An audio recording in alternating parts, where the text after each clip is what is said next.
Previously on Baconsale. What's the deal with Joel 2017? Joel 2017, eh? You still haven't figured it out? You don't know who I really am? Well, allow me to clue you in. Allow me to reintroduce myself. It's me. Oh my gosh, your face. Pete, the intern. Pete? Hello, old friends. You may remember me from that time I saved you from Krampus's snow globe and was trapped there in your place.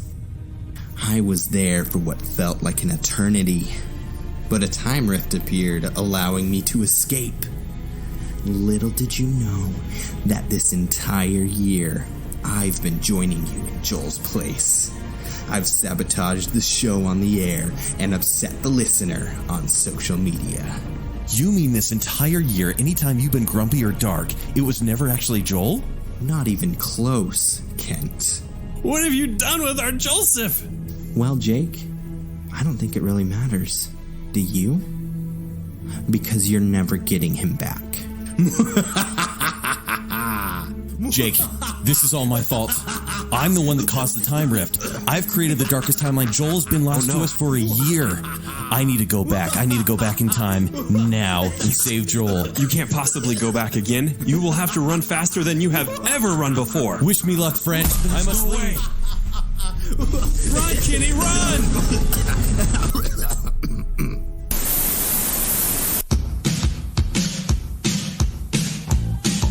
This is Kate Baconsale. You're listening to Baconsale.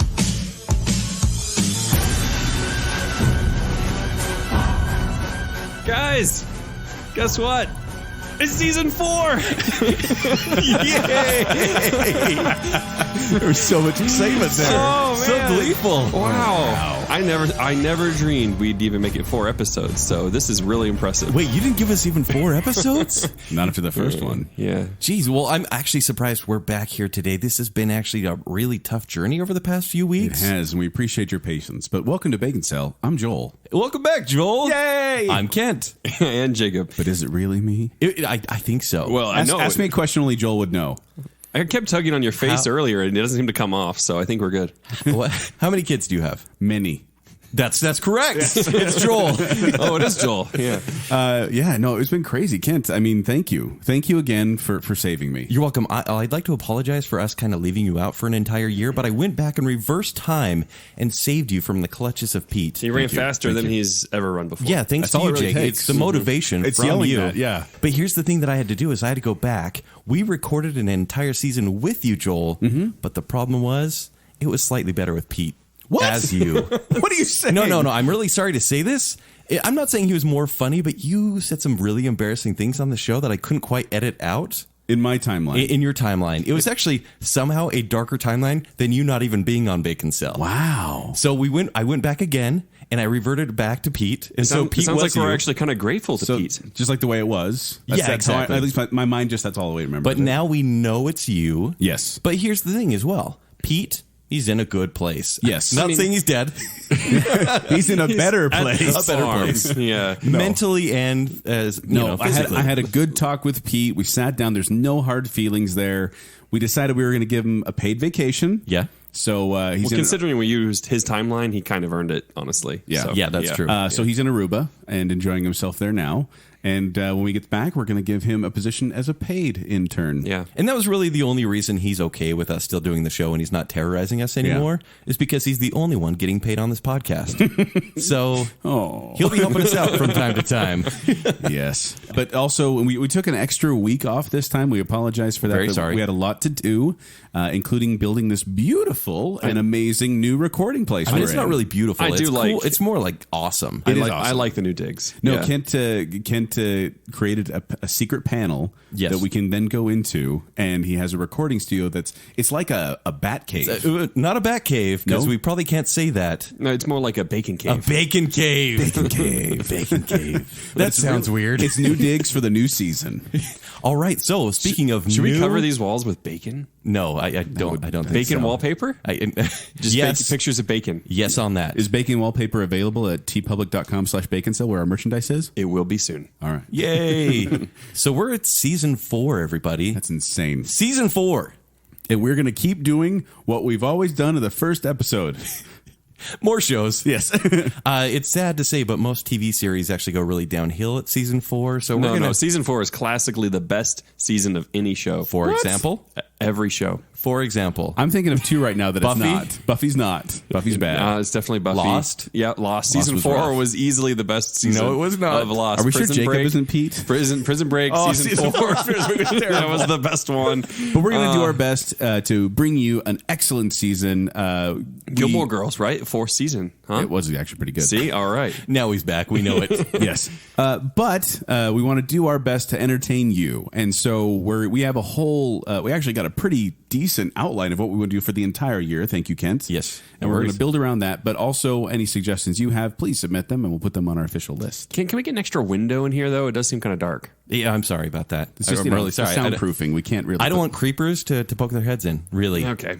To protect us, Jake. From Minecraft? Yes. Are those called creepers? I think so. Yeah. No, that's a thing. Yeah. But what are we talking about today, Episode Jacob? 1? Today, guys, it's time to look back at 2017. Oh, yeah. I can't wait to look back. Wait, why are we doing this? I don't get it. Man, 2017. Everyone's saying like 2017 was a terrible, terrible year.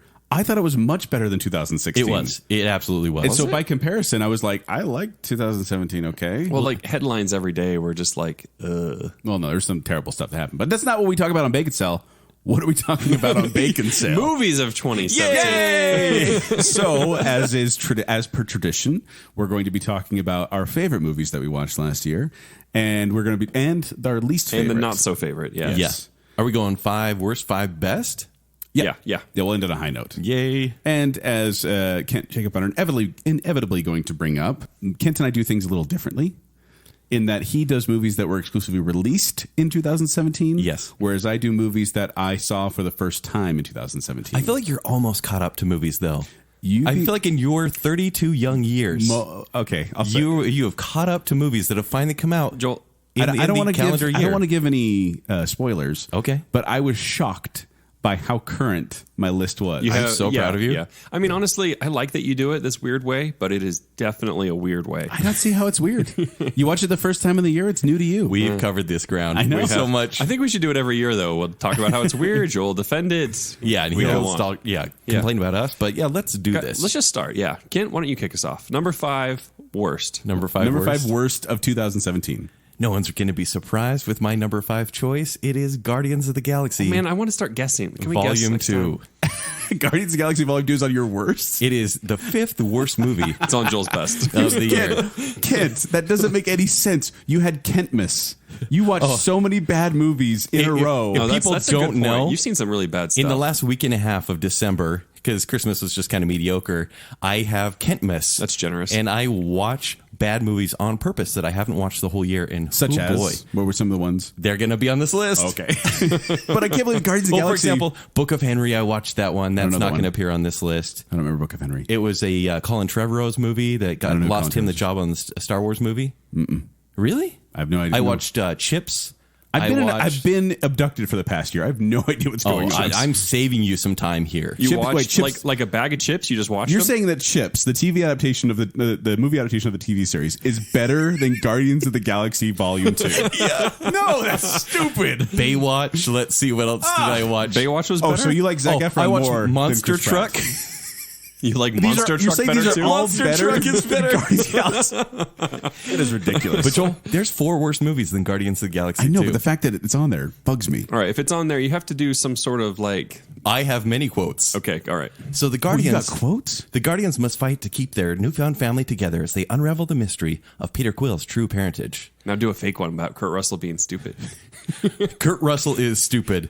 Oh my gosh, let's see. Oh man, I have so many quotes, but for example, Kurt Russell's character says this, and this is my problem with Oh, dear. Is this with family Marvel friendly? and Guardians of the Galaxy. No, this is family friendly. It's punctuating every serious line with a joke that isn't great. He says, "I promise you, it's unlike any other place you've ever seen, and there I can explain your very special heritage. Finally get to be the father I've always wanted to be." excuse me, I got to take a whiz. So he's having this great moment with Peter Quill. I laughed at that part. Of course you did, because it's silly and it's fun. It is. That's the whole point of the movie. Tell me about a part you laughed at in Chips. I didn't laugh during this movie either. You did. I just seethed less. No, you laughed, and then we went to Wiener Schnitzel after. Here's a great line. Not nachos. Ow! My nipples! That's Drax. Because they're very sensitive. Yeah, hold it. It says that more again. like Arnold, though. It did. Yeah. Peter Quill at one point says, "You put your turd in my bed. I shave you." Oh, it won't be my turd. It'll be Drax's. I have famously huge turds. I'm sorry I'm getting this season off to the wrong foot. Actually, I thought that was kind of funny. I have famously huge turds? Yeah. That's a great movie. So I've got what you said a line that I liked. You said a line that he's like. Your case isn't that strong here, Kent. Mine are legitimately bad. You shouldn't have killed my mom and squished my Walkman. Is not the fifth worst movie of the year. In my original review, I actually say, if you're easily pleased, I would absolutely recommend this movie.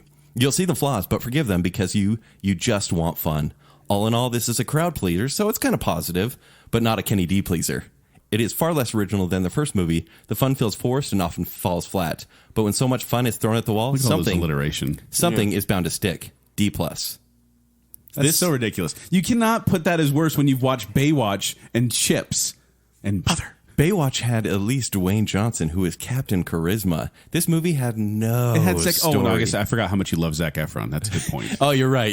Yeah. Yeah, something like that. It's pretty good in Greatest Showman, actually. Zac and Mary need dates? Is that what it is? But it had Alexander Daddario, Who's Alexander Daddario? All right. She's in San Andreas. No, this movie it was made Is he still going on how much? I think. No, actually, I have budget stuff. You better as have well. some good zings in here. So it was made for $200 million for production, and it made $863 million worldwide. Wow. There's the zinger right there, Jacob. That's true. These are Joel facts. Oh, Joel, I don't know if you were gone for a year, but I give Joel facts now. Look, you can just save some of these facts for when Joel adds this to his best of list. So, yeah, right. So, Parents Guide. Most violence is presented in a humorous and lighthearted tone, making it more suitable for children. But then language, it has pretty much every swear word in there. And I say for kids, right? And I have Did You Know? Do you guys want the Did You Knows? He's still going. I don't know. Mine are much shorter. Like, honestly, the stink bug that gets eaten in the film was actually made of chocolate and black honey. It's crazy stuff, right? No, it's pretty crazy. All right, Joel, let's move on. Is he done yet? I'm done. Okay. I hated this movie so much. We can tell, but we don't know why. Look, no matter what he says, listener, I was sitting next to him, and that part where I forgot his name. The catch. No, I did not laugh at David Hasselhoff. No, what's Bradley Cooper's? Rocket. Rocket. Yeah, when Rocket's eyes start bugging out, my gosh. Ken laughed hysterically like a child. I did. You loved it. You shut your mouth. He was slapping his knee. He was slapping his knee. He was so happy. And then Jake, as soon as I looked, he stops. So. Don't you lie. I was clenching my fists, and I was like, "Is this funny to anyone here?" And I looked around, and people were going crazy for it. It was funny. My number 5 is actually from 2016. Okay. And it's Masterminds. No, it's not. It is. It isn't. It is. It's Masterminds. Why did finally you saw go back and Masterminds. watch it? Well, you guys remember. You saw the trailer, right? From this I'd like show's to- origin, we brought this I'd like up. to take you back to May 6th, 2015, in Baconsale, Episode 5, the summer movie preview. And I said something to the effect of, it's Jared Hess, it's got Zach Galifianakis, it's got Kristen Wiig. It's going to Jared be Hess a is funny in it? movie. No, he directed it. Oh, he directs? I didn't Yeah, realize. and so I was like, this is going to be a funny movie. And I'm looking forward to it this summer of 2015. And then it got pushed back. And so I believe I mentioned it again in the fall preview, like, oh yeah, still looking forward to Masterminds. This is going to be a good movie. And then it got pushed back. It did not get released until September 30th, 2016. Yes. Almost a year later. And it's because the company actually had a bunch of financial issues, declared bankruptcy. And so they delayed the movie. And so I was finally like, you know what? I'm going to see it. And it was terrible. It was. Why is it terrible? Everything just felt off. Like, it was like the timing was off. I don't know exactly how to explain it, but the jokes were almost funny, but they weren't quite funny. And the story itself was interesting, but not quite interesting. Like, it became this. But his haircut is so funny. It's like that. That's the only joke in the movie. And even watching the trailer, I was like, this could be funny. And as I was watching, I was like, no, this isn't funny. And although I did give find us out. the synopsis. Oh, I should. I'm sorry. I totally should. A guard at an armored car company in the southern U.S. organizes one of the biggest bank heists in American history, based on the October 1997 Loomis Fargo robbery. So based on true events. Yes. Fun fact about this one, Buzz from Home Alone plays a security guard in this movie. Really? Apparently. What does that mean, Buzz? Buzz from Home Kevin's Alone. brother. I mean, Tim Allen? Buzz is the one with Buzz the picture of the from Home girl Alone. in the Buzz. in the trunk Okay, there. okay. Yeah. Yeah. That's the only fun fact I had about this movie. It's a fun fact. It was terrible. And I think it maybe is because I had to put it on here because it was on my most anticipated lists a number of times that I finally had to say, no, that was just bad. That's all. My number 4 that I watched for the first time in 2017 was from 1992 I thought you said everything was more current. in the favorites list. Yeah. He's teasing us. That's the other fact I should tell you. Not one of my least favorites is from 2017. Wasn't released in 2017. You did watch movies in 2017. I did, and I have some honorable mentions for bad, but even then, only like 2 of them are from 2017. I didn't watch that many bad 2017 movies, but I watched a lot of other bad ones. You did watch one in December, I believe. Maybe? Yeah, it's a big one. It's a really big movie that you watched in December. Anyways, That you really didn't like. Okay. Oh, no, that didn't make it. What's your number 4? My number 4 is a horror movie from 1992. Kent? It must have been for our werewolf thing. It was for Halloween, just watching it on Halloween. And you actually said, why did you watch that? Oh, no, I don't remember. Lawnmower Man. Oh, yep. Why did you watch that? Do you remember that? Synopsis. A simple man is turned into a genius through the application of computer science. That covers it. Virtual reality. Starring Jeff Fahey, otherwise known as Lapidus from Lost, Pierce Brosnan, and Jenny Wright. And this was one that I don't know why. I don't know why this one was so in my mind as a kid. Like why it just captured. Like it seemed like it was everywhere. And it actually did make quite a good amount of money. But I didn't understand. I always wanted to see it. I kept being like, I'm going to see it. I'm going to see it. Finally, on Halloween, I watch only horror movies, and so all through October, Almost doesn't even qualify. So I went, I'm going to throw this in there. And it was right at the beginning. It's like, oh, yes, the future technology of virtual reality. And I was like, this is going to be bad. and it was. Oh, the computer graphics were terrible. The story was terrible. The acting was terrible. It was hokey. Like, it wasn't even scary. It's a Stephen King story, right? It's not. Oh, okay. I thought it was. Because Stephen King has a story called The Lawnmower Man. Has nothing to do with this movie. What? At all. They took one element. There's a line in the movie where he says a guy gets chopped up by a lawnmower, and they say, "Oh, spoiler alert!" Yeah, well, part of them, and then the cops are talking. They said, "Yeah, part of them's in the bird bath." That is the only line that's taken from the actual Stephen King story. That part of someone is in a bird bath after getting chopped up with a lawnmower. Oh. The rest of it was from a screenplay called Cyber God, which the studio had and wanted to produce. So they put Stephen King's name on the movie and released it. And he sued them and successfully got his name taken off. Okay, good. But still, everyone thinks. Yeah, no, by I Stephen did. King. So yeah, Lawnmower Man, terrible. Don't watch it. Not scary. I want not some good. quotes now, though. From Lawnmower Man? Yeah. We'll just watch some clips because they're didn't do great, quotes. I'm sure. I could probably grab some quotes, but I didn't have any prepared. Maybe for the next one. My, All right, Kent, what do you got? My number 4 is from 2017. It is Transformers: The Last Night. Oh, that was so bad. Oh, I love that one. You loved That, it, huh? that made my honorable mentions. Okay. Of that. Was that what you were talking about the big one that I watched that I hated? No. Oh. There's another one in a galaxy far, far away. Oh, part with like the. I mean, it was Pete hated it, but I have a feeling you didn't really care for it either. Yeah, that was Pete, man. Autobots and Decepticons are at war with humans on the sidelines. This is every Transformers movie. Optimus Prime is gone. The key to saving our future lies buried in the secrets of the past, in the hidden history of Transformers on Earth. It made so much money. But it made less than other ones. Did it? Yeah, thank goodness. Only like $1 billion. It's made consecutively less every movie. This one made around 800 million, which is still nothing. That's Guardians of the Galaxy. Yeah, no, it's true. But they've always they're making less domestically and then more overseas. Yeah, seems to be the trend now. Yeah, but now everyone's kind of getting the picture. But here's the thing. They said this was the last one, but this is also meant to be the kickoff for a new Transformers universe. Bumblebee will be out at the end of this year. Yeah. I mean, directed by Ron Howard, right? That's that one, the solo movie with Bumblebee. Yeah, yep. Well, once someone's kicked off, and then Ron Howard is brought on. No, this movie just made me sad, Kent, and I can talk about it because it's on my mentions. It made me sad because I was like, Anthony Hopkins, no, don't slum around in this movie. It's almost like Mark Wahlberg who's slumming, right? No, he's done. Well, he's doing a follow up joke, from the fourth one. You know, like. With that movie is actually worse. This is actually probably, and I hate to say it, I gave this movie a D in my original review. The third best Transformers movie. Because they're that bad. I mean, all of them. Well, it made me sad. Just like, so Anthony Hopkins was in it, and then they had the voice of Carson from Downton Abbey, and I was like, stop. Oh, you're killing me. Right. And so this is what I say in my review. In the end, we get Space Medusa, Robot Knights of the Round, the off-screen death of 2 billion people, and a Kirkland generic brand C-3PO, all in a hilarious movie that is worthy of a D. Kirkland generic brand C-3PO. That's because that's what he was. He really was. Like, Anthony Hopkins almost seemed to be having fun, and then his character was just written off in the weirdest way. The whole thing was weird. The fact that, spoiler alert, that Earth was... Unicron? Yeah. Didn't make any sense in the context of Transformers. You're asking for logic here? Just because, having been a fan of Unicron back in the Transformers animated series, it was this big, huge planet that ate other planets. And I'm like, right. But Earth is the bad guy here, but it's not, but it is. Yeah, but we need to save Earth. No, it's funny. So in the Did You Know, Michael Bay said this will be his last Transformers film that he will direct. For the moment. It says literally for the moment. That's what they say every time. He is open to doing more films in the future, but only if he gets a good story. Michael Bay saying, if I get another good story, this is why I made the 5th one in a row. Yeah. He's all about the story. It's about the art for him, really. This movie, they actually said in the writer's room, they just had this like brain trust. I use liberally. Yeah. And they were like, hey, wouldn't it be cool if we did like an Arthur Knights of the Round story?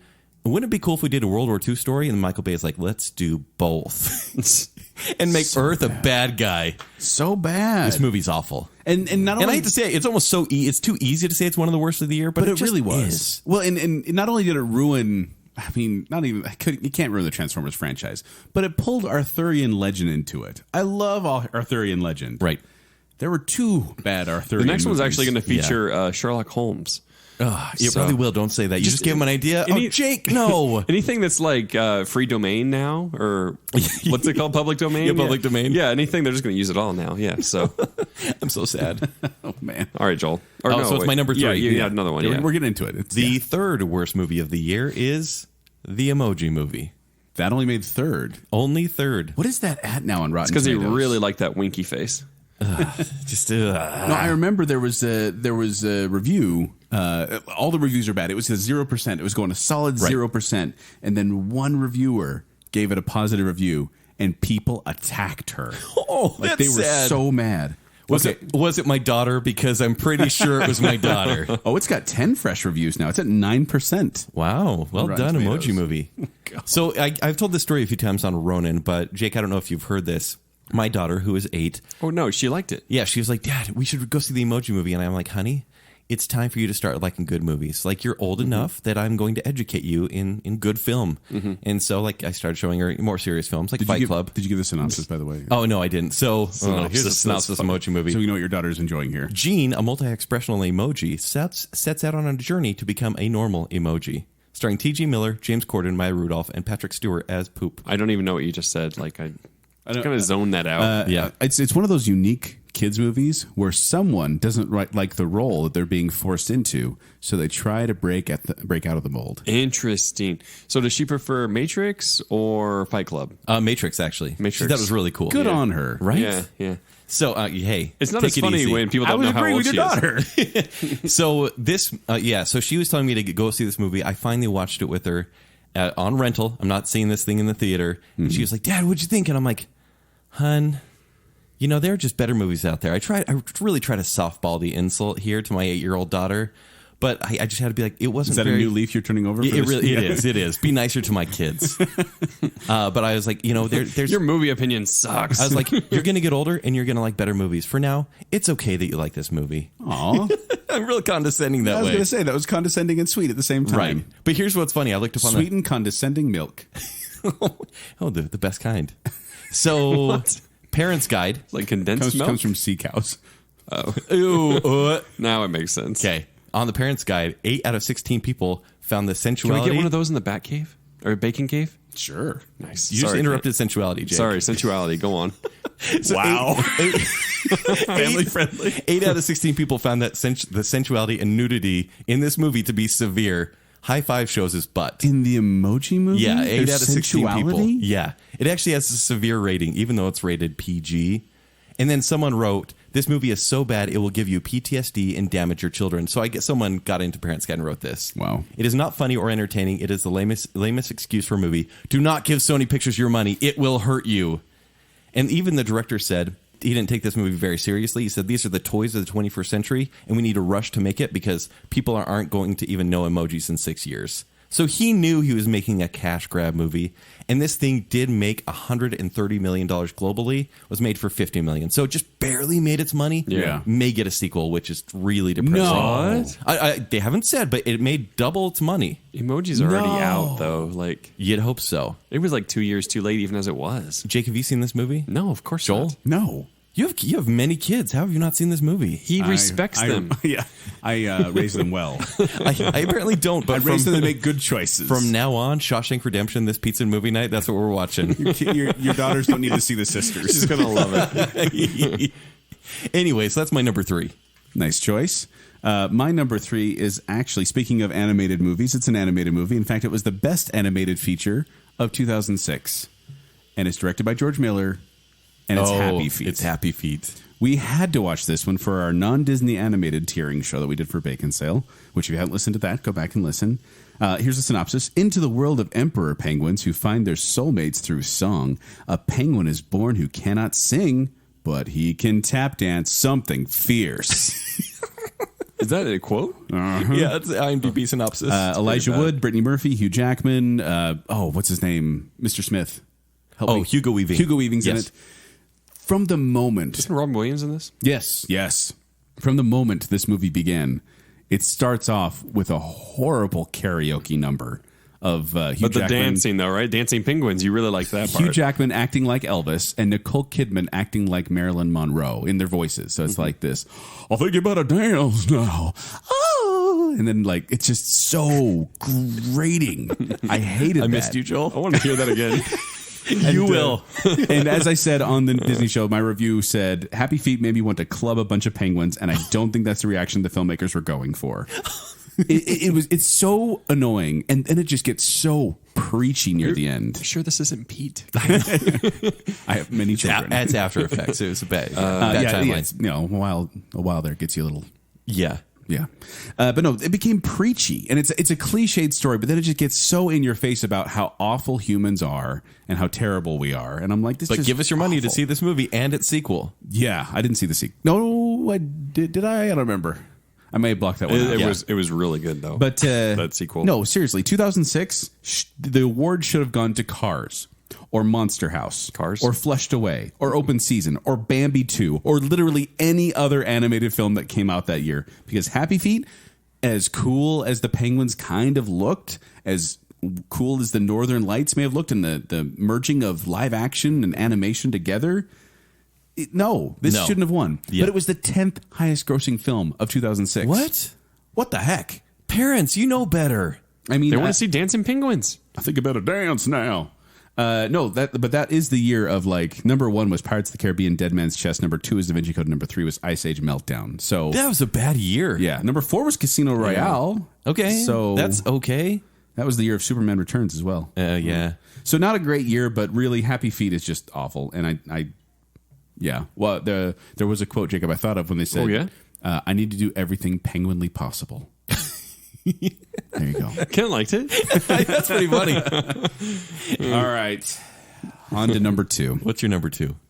My number 2 is probably the most recent, pretty much, of my worst list. It comes from 2016, Okay.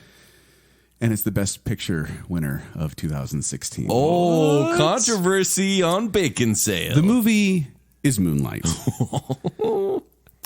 Here's a synopsis: a chronicle of the childhood.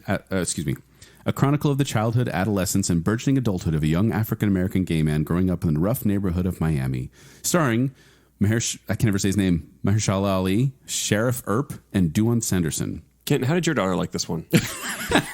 She did think it was a little overrated, actually. Yeah. Oh man, this is a pretentious film. Yeah. This is the kind of film that people talk about when they're like, oh, Oscar winners are so snobby. This is that movie. Do you realize that no one's talked about this movie since it won? No, except for in context of, oh yeah, the winners got switched up. Ha ha ha.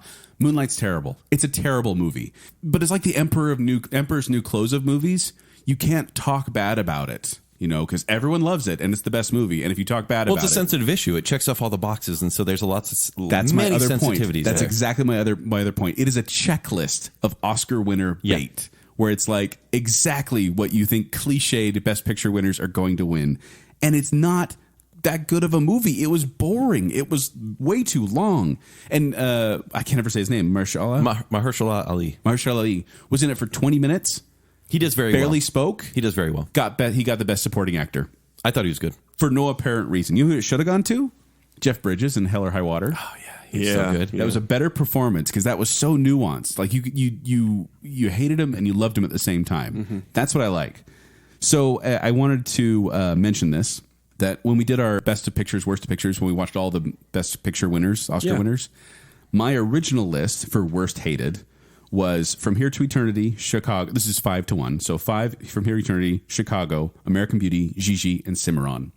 That has since changed. Ooh, where is it? Since that time, I've watched a couple of other movies. My new top 5 worst hated Best Picture winners are American Beauty, Gigi, Moonlight, Midnight Cowboy, and Cimarron is my number 1 still.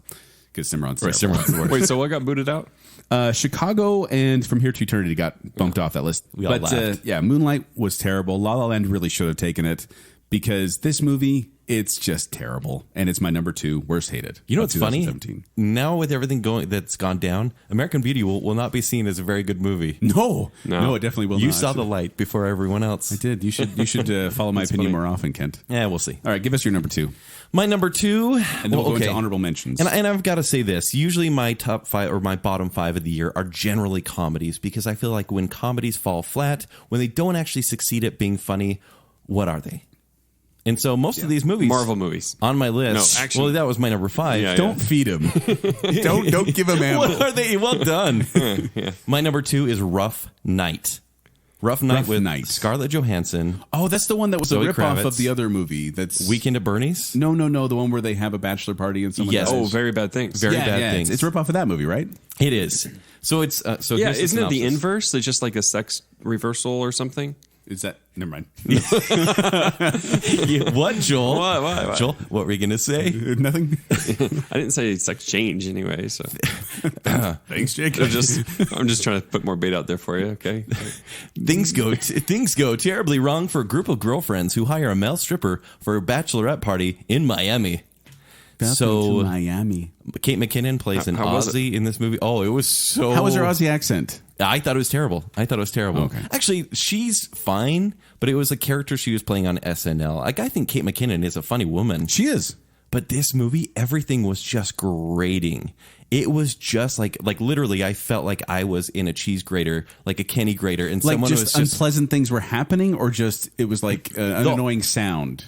Both. Okay. Everything. I wanted to die. So this was movie, just bad storytelling, or was it? It was bad, and it's things we've all seen before, like with Weekend at Bernie's. They basically one of the girls jumps on a stripper, or is he a stripper, or is he like a criminal that they accidentally kill? She jumps on him, he dies, and they cart his body around Miami like he's still alive. Is that a euphemism, by the way? No. And then they try to throw him in the ocean, and he comes back, and then the cops are like, it's fine because he's a criminal, and they actually end up killing a lot of criminals, but it's fine because they were all drug lords.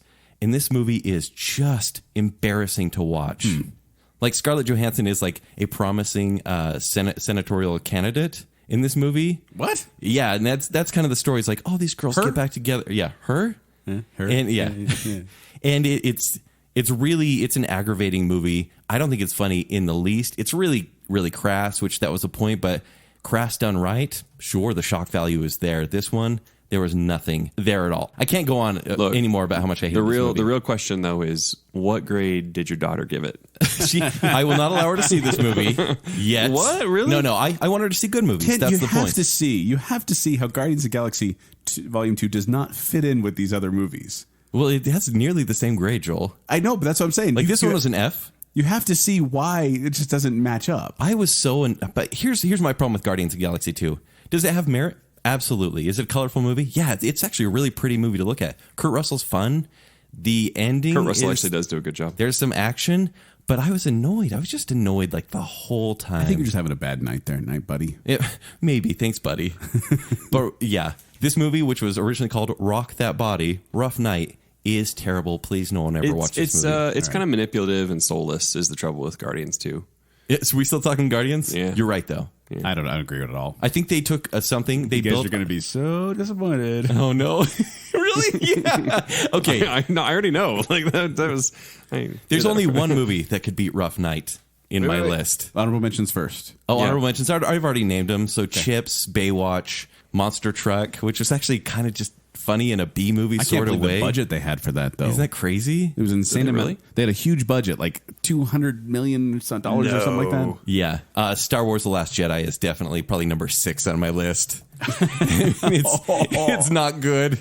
Oh man! But there is one movie that is the worst of all. That is somehow $125 million. worse than Rough Night, and you should not be surprised by this. But I don't know what it is. It's Snatched.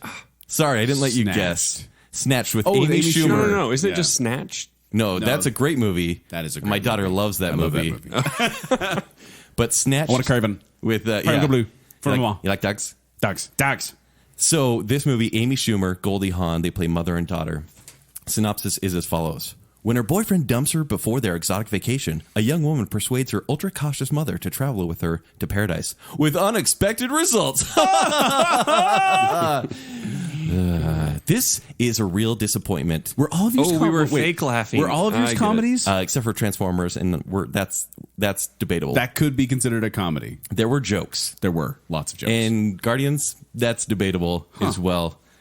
So this movie, thankfully, it didn't make a lot of money. It was made for $42 million. And remember, there's advertising that doubles that. It only made $47 million worldwide. So this bombed. Yeah, in a generally big way. speaking, you want to make double the budget back in Yeah. order to cover the costs. What do you think they make out of product placement, though? Do you think like that should be included in what they make, or is that? What product placement, though? Are they... I don't. I just assume there's some product in placement. superhero movies, they generally make their money back with product placement. Yeah, But Snatch, no. But Snatch, no. I mean, unless it was a travel agency that sends you to Colombia to go get kidnapped. Because that's... well, it seems like there's product placement like every movie I see now. It's Yeah, I'm like- sure there is, Yeah. but it's generally Amy Schumer talking about her genitalia, and that's the whole movie. It's Man, we're starting off and her fat season arms. 4 strong. yeah. Sorry, kids. She's like, I'm Amy Schumer. I'm going to talk about every part of my body. Yeah, that's the her movie. joke. That's the humor. It's almost like Kevin James in a really, really rated R comedy. That's an insult to Kevin No, James. and I'm saying him changing everything and talking about including his gender. how hot he is all the time, and then just talking about his parts all the time. Kevin James is 4 steps up from Amy Schumer. Wow. Wow. That's high praise for a guy who does not like Kevin James. I do not. Amy Schumer. I do not. I do not. Amy Schumer. It's time for Amy Schumer to go away, and I think this movie I think kind of it helped. probably is. Yeah. No. I detested this movie. She's definitely not marketable. I don't know why they keep making movies with her. Yeah. So All right. Joel, So, I want to hear your 2, and then honorable mentions. Well, I already did 2. Oh, you did too? Yeah, Okay, this is honorable my mentions. So my honorable mentions, the only 2 that were from 2017 were actually, I already mentioned Transformers Last Night and King Arthur Legend I don't remember of you the talking Sword. about it last night. Dad jokes. So King Arthur. Legend of the Sword. Yeah, it's Guy Ritchie. Yeah. And it's Jude Law. Like, I should like this movie, but I didn't. It really was just wrong. It had its moments though. Yeah, I was going to say, is there Cool. anything was some- redeeming? Oh no, there was. That's why I didn't make my top 5. It got some cool visuals going on. I wanted there. it to be good too, Yeah, which I also wanted so hurt. much more. Yeah, yeah. It was But other ones. embarrassing. So I have a ton of Yeah. honorable mentions as I normally do. At least he'll take care of Aladdin, though, right? Aloha from 2015, House from 1986, Legends of the Guardian, The Owls of Ga'Hoole. You only saw that last from year? 2010. Yeah, Fast For and our Furious show. Tokyo Drift. Oh, yeah. Whoa, take it easy, sir. The Hey, Ref. that is at 1994. least the top 5. Spirit, Okay? Stallion of the Cimarron 2002, Thumbelina 1994, and then Trolls 2016. It was so bad. Come on, dude. These are movies that just graded me wrong and made me so annoyed. Oh, man. But here's the true test of friendship, fellas. If you know me like I think you know me, then you know what my number 1 worst hated movie that I had to watch in 2017 was. And is from this year. No, it's, No, from it's a it was 2016 movie. From 2016. You think about it, Kent. You'll figure it out. You got it, Jacob? I do. I guess Jacob's my true friend. What is it, Jacob? It is Boo. Yes. Medea Halloween. It is Boo. It's Boo. Tyler Perry's Boo, a Medea Halloween from 2016. Synopsis. Medea winds up in the middle of mayhem when she spends a haunted Halloween fending off killers, paranormal poltergeists, ghosts, ghouls, and zombies while keeping a watchful eye on a group of misbehaving teens. Starring Tyler Perry, and Tyler Perry. Yeah. I did not think, like when I whoa, that was not me. Jacob's breaking stuff over there. When I saw Diary of a Mad Black That was Woman, New Bacon Cave, okay? when I saw Diary of a Mad Black Woman, I was like, maybe there's something else to all these other movies, but I just don't want to watch another one. And then watching this one, which we did a whole bacon bit on this, so I've ranted enough about it. But when I watched this one, I was shocked about how bad these movies are. And now I have two that I've seen that I can base all his other movies on. But basically, I think he's a terrible person who does not deserve to make another film. This is not a clever movie. This is not a witty movie. This is not a funny movie. This is not a scary movie. This is nothing. This is a nothing movie that shouldn't have existed. And yet, it made $48 million. Why? Oh, by the way, 47 of that was domestic, 1 million overseas. No one likes these movies outside the U.S. because they're terrible. I'm just so bugged by this movie. I hate this movie so much, and I just wanted to say that again. Are you pretty excited for the 2018 Bacon Bit of Boo 2? That ain't happening. That's happening. If that happens, I'm going back to the snow globe. You'd rather be in the snow globe than I would review that rather- movie I for would. 20 minutes? Oh, it's so bad. And it's not just bad in quality. It's just so lazy. By the way, the movie cost $20 million. it costs that much? $20 million for that Hey, movie. he has to be paid for every role. He okay? does. And he falls down a lot. And it made 48, so it made its budgets back. Didn't they film the whole thing in like a week? Yeah. A weekend, probably. Yeah. So bad. It's awful. I hate it. I'm done. I'm so happy when you get that mad. All right. So bad. But And now, Kent, you did your number one, right? So we're at happy time now. Yay, we can be happy. Sunday, Monday, we can talk about our happy favorite days. movies Because that Joel saw in 2017 Ish. no, back I a saw him in 2017. Okay. Oh yeah, saw in 2017. So, I know, it's Jake, hard- who it's would you hard to like to get go first on this one? Let's start with Joel. Oh, okay. I'll do that. Yeah. My number 5 is from 2017. Nice. It's one of the first movies I actually saw in 2017, and it's not on my list at number 5 because it was one of the greatest movies, Logan. but because it was one of the best experiences I've had in the theater. No. What is it? I think I know. Can I guess? Yeah. Split. It's Split. Yeah. Yes, it's I Split. was like, what's early last year? Yeah. 2017. Here's the synopsis: 3 girls are kidnapped by a man with diagnosed 23 distinct personalities. They must try to escape before the apparent emergence of a frightful new 24th. Starring James McAvoy, Anna Taylor-Joy, and Haley Lou Richardson. That movie's held up really well. People still talk about it, Yeah, it like has. very favorably. Yeah. And it's because I think what it was. Because spoiler alert. Because people were bugged actually that we didn't spoil it on our actual review of it. But if you haven't seen Split, it's been a year. It's probably okay to talk about it now. And I'm not going to talk about it in. Well, no, I'm just going to spoil it. Yeah, just Here we spoil go. Are you sure? So the fact that I was watching this movie and the whole time I was like, "This is pretty good." Yeah, I think I like The Visit better. Maybe it wasn't as good. But which is fine. It's M. Night Shyamalan, 2 movies you like in a row. yeah. Yeah, What was the yeah. what was Visit the other was one? really though? good. What was after Visit or before Visit? No, it was Visit and then this one. Yeah. Visit Just and these Split. two? Yeah. Okay. Yeah, there's nothing else. But I remember thinking like, okay, this is good. And then I remember at the end, in my mind, I was thinking to myself, there's 2 types of villains. There's the villain you want to get away, and the villain that should not get away. Mm-hmm. And I went, this is a villain that should not get away. Why are they letting getting away? This is really bugging me. Right. And then it shows the cafe, and it pans in, and you see. And I remember, I was like the music started playing, and I'm like, that sounds oddly familiar, but it wasn't ringing. And then when you find out at the end, You caught it before I did. well, but that's the thing. I started getting excited, and I started elbowing Kent, and I'm like, oh my gosh, oh my gosh, oh my gosh! It shows Bruce Willis, and you realize that this was the sequel to Unbreakable. It blew my mind, and I know that some people went to see it, and they're like, it's not that big of a deal. It's just a shared universe. And I'm like, no. This isn't shared universe kind of stuff. This isn't Marvel or DC. This is a sequel. We spent Unbreakable was 2001. Yeah, 2001, and it was the origin Or 2000, story. actually. Yeah. Yes, 2000 even. It was the origin story of a superhero, and you didn't know that until the end. It was like, oh, wow, that's amazing. 16 years later, he pulls off a secret sequel, and I loved it. And not only that, you talked before about Kent's reaction during movies. Mm-hmm. Kent who is always so stoic in the movie theater. Stoic, thank you very much. Very stoic and grumpy, but mostly stoic. But when this happened, when I started elbowing, I'm like, oh my gosh. And we realized that it was the sequel to Unbreakable. We just saw the origin story of the supervillain and that they're going to come together in a third movie. Yeah. Kent went, whoa! Was it like that, though? It was more like, woo! I think it's like, yeah! And we were bouncing in our seats excited. And I have not been that excited about a movie for a long time. And I'm looking forward to Glass, which is the movie, which they've already wrapped on filming, I've heard. Yeah. Not sure when it comes out, though. And it's going to be these two, David Dunn against the Beast. Yes, with Elijah. And I hope it's good, because I'll tell you what, Unbreakable is one of my favorite movies. I love Unbreakable. And Split, well, like I said, it's not one of my favorite movies. I love how he pulled off a secret sequel without anyone knowing it was a secret sequel. They didn't have it in the script.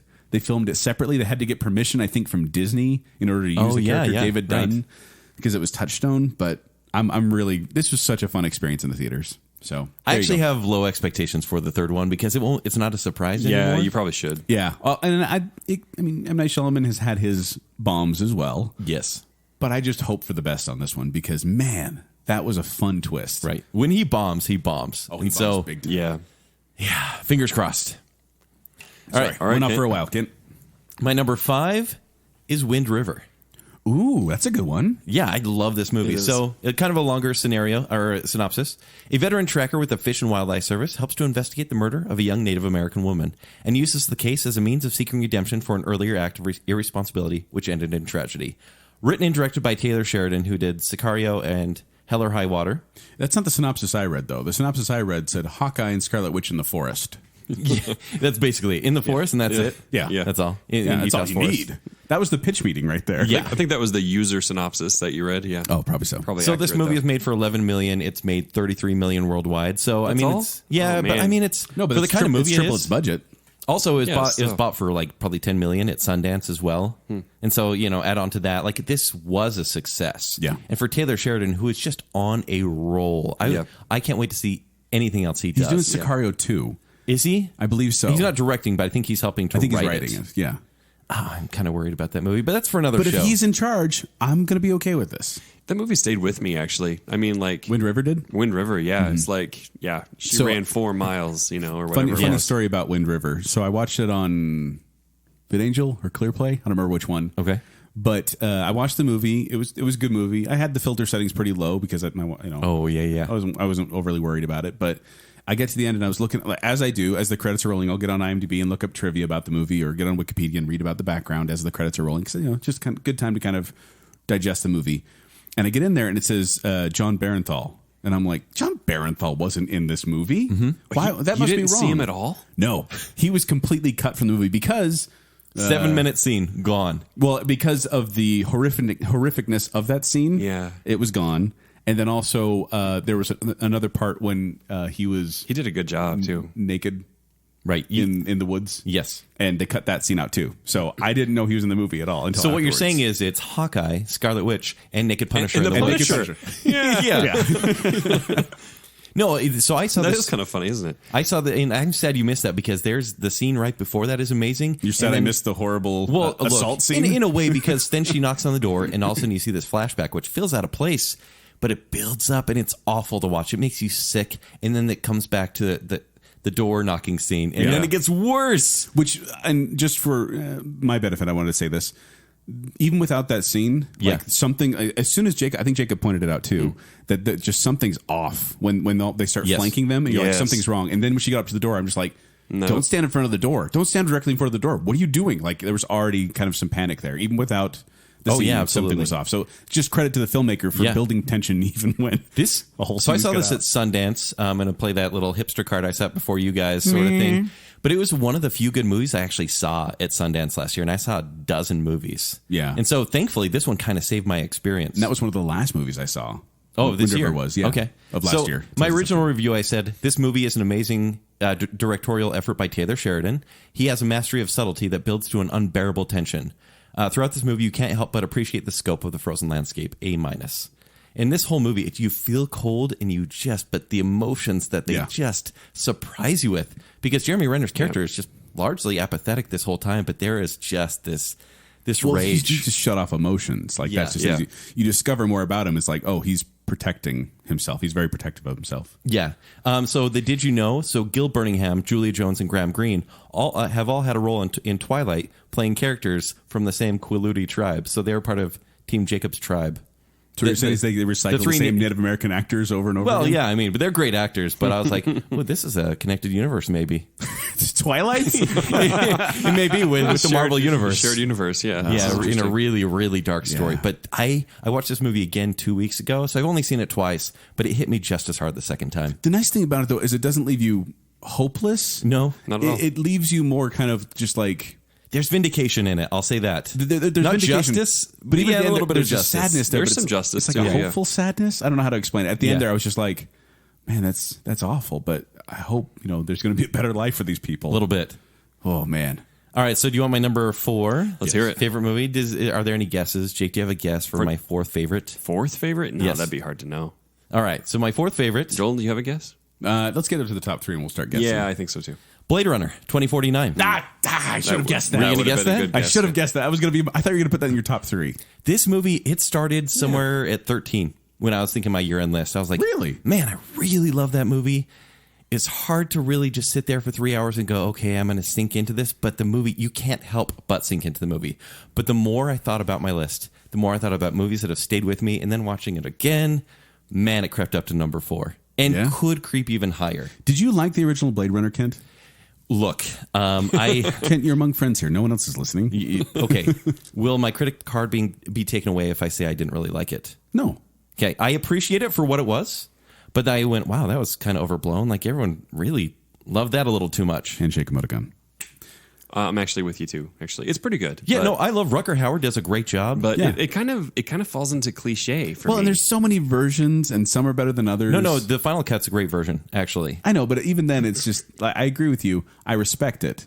I don't love it. Blade Runner, the original Blade Runner. Yeah. A young Blade Runner's discovery of a long-buried secret leads him to track down former Blade Runner Rick Deckard, who's been missing for 30 years. Directed by Denis Villeneuve, who did Sicario: Prisoner's Arrival, one of my favorite directors. This one has seen it largely as a bomb. It was made for $150 million and made $258 million worldwide. yeah, it's But for the kind of movie it is, the follow-up to a Ridley Scott classic, but keep in mind, it was a cult classic that wasn't even successful in its Right. time. I think this movie will continue just to grow, and it's a better movie than the first one. I would agree. Isn't that crazy? And here's the other thing. Yeah. So different director, different cast for the most part, Right. but it kept the feel of the original. Like this feels He was very true like to the it. world. Like it really kind of Yeah. you get into it. And man, that soundtrack. It's so good. What did we listen to? What did we listen to we were before we listening started to the the show? soundtrack it's before. just a little too hopeful for me though. It is. Yeah. Blade Runner 2049 is. Yeah. Stop that. No, Stop the, it right the now. world he predicts is just way too optimistic. And look, That's actually a Conan O'Brien joke.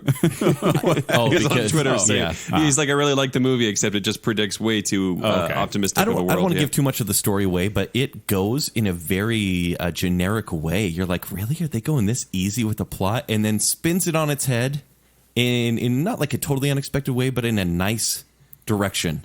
Well, And you go, okay, I'm so glad it did that. I also like that this film brings up questions. Like Yes. you can have discussions about it after. Because one of the big, for example, one of the big discussions after watching Blade Runner is Deckard is a Deckard a replicant? replicant or not? Yes. This movie doesn't answer that. No. But it also doesn't ignore it. And so like you have this kind of I thought for sure if we saw him in this film that it would be like, oh, well, obviously replicants only live so long, so it's obviously he's a replicant. Yeah. But then they kind of do this little explanation where it's like, oh, he may not be, but he may be. Yeah. So I like that they didn't answer all the questions either. If I had a giant theater room or just a wall that was just always playing movies, this movie would be on all the time because it's just so picturesque. Yeah. And it's Ryan Gosling up on Should we have screen. done that with the Bacon Cave instead? Is that what you're Yeah, saying? we'll eventually We do should that. totally do that. Yeah, We'll do a on the big screen over there. We should just put like little movies projector in the background. Yeah, a projector on a Bacon theater right Yeah, there. there we go. But so interesting fact about this movie: Denis Villeneuve said this will be the only cut of this movie. So he said, Good. there's not going to be 10 cuts good, like good. the other one. This will be the only one. This is my director cut, everything like that. And also, they were so secretive. There were no phones or cameras or anything. The actors could not bring anything on set other than what was used for filming. But do you think it would have spoiled all it that if they would have secrecy let it and out? nobody cared apparently. Yeah, no, I guess that's true. Yeah. But it's just keeping that element alive of the 30, 35-year-old classic. Yeah. Yeah, it's a great movie. All right. So Ken went really big. I'm going a little much smaller. Okay. And this is also from 2017. Get Out. No, it's not Get Out. Or are you saying Get Out? Yeah, I'm just Get telling you Out? to leave. Okay. But it's The Big Sick. Oh, what? Yeah. I went into The Big Sick. Hey, this is an Oscar one. I haven't seen this. Here's the synopsis. Is it Oscar? That's not buzz for that, is it? It is. No, not yet. It will eventually be screenplay, but not yet. No, it is. So, synopsis. Pakistan-born comedian Kumail Nanjiani and grad student Emily Gardner fall in love but struggle as their cultures clash. When Emily contracts a mysterious illness, I keep saying Kumali, but it's Kumail. Yeah. Kumail finds himself forced to face her feisty parents, his family's expectations, and his true feelings. Starring Kumail Nanjiani, Zoe Kazan, Holly Hunter, and Ray Romano. Great cast. Yeah, and not a cast I would have been like, I want to see a movie with them in it. Yeah, Ray Romano. Let's see that. Holly Hunter is a draw. I actually really enjoy Holly Hunter. And she is the best part. She's great. This movie started out, and I was kind of like folding my arms, being like, okay, indie comedy about a comedian trying to make it in the comedy world. Seen this a bunch of times, mostly at Sundance. Like, this is one of those cliched movies. And then it took a turn when his girlfriend at the time, well, his ex-girlfriend at the time, gets sick. And it becomes this dark comedy drama. Like, it's actually probably more drama than comedy. Yeah. But the comedy is so sharp that it works. It sticks out, and it's funny, and it's hilarious. It's no wonder this one was a darling at Sundance. In fact, they did a $12 million deal for this one, which is one of the largest in Sundance history. Cool. And good on them for it. But it's a true story. There are some fabrications here with the parents and with the relationship. Yeah. But overall, it's a true story about this guy who breaks up with the girl and then feels obligated to take care of her when she falls into a coma. And then her parents come along and he has to deal with them. And it's just so well done. The dynamic between them. One of the most inappropriate but hilarious jokes I've ever heard in my life. You going to tell it? No, I'm not. I don't want to butcher it. Okay. You have to watch the movie. And it was a joke I didn't see coming. And when they said it, I went, can we joke about that? I don't know. But that was hilarious. It's a 9/11 joke. It's a 9/11 and you feel joke. guilty about laughing at it because it's so funny. But it's just it's just very well done. And it's not mean-spirited. It's not a mean-spirited joke. It's one of him trying to make humor and then just making things more awkward, which is great. So The Big Sick impressed me enough that I wanted to put it as my number 4 favorite that I watched last year. By the way, I looked it up, and I just looked up one. It was HuffPost put it in the top 10 Vine for... HuffPost. Well. Oh, they're legit. They are legit. The nominees aren't out, Jacob. Not yet. It said the one's Vine for Best Picture. Yeah. Vine's a dead app, too. That's beside the point. My number 3, we're jumping to number 3 now. My number 3, and this is the top 3 that I saw last year. Okay, hold on. It's 2016. It's a musical. I know it, La La Land. No. It's not La La Land? No. You didn't see that this year? That was like, I saw that like early in the year. There was a lot of good movies out. It was a really good, Ken. Oh, Sing Street. No.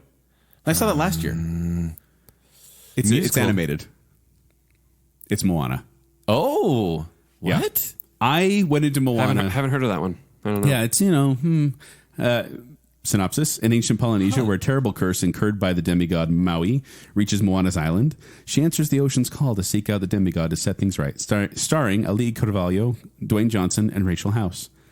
I went into this one thinking... In fact, the only reason I wanted to watch this one, because I was kind of like, after Frozen, I'm kind of good. Disney gets a little played out. What was after Frozen? What's there known after Frozen? That's it. This is the only one. So it's kind of like, okay, I'm not really into that right now. And then we did our Oscar nominees. Yeah, with the best songs. And Ali Carvalho was on there with How Far I'll Go. And I was like, this is actually a really good song. And I was like, I'll watch it.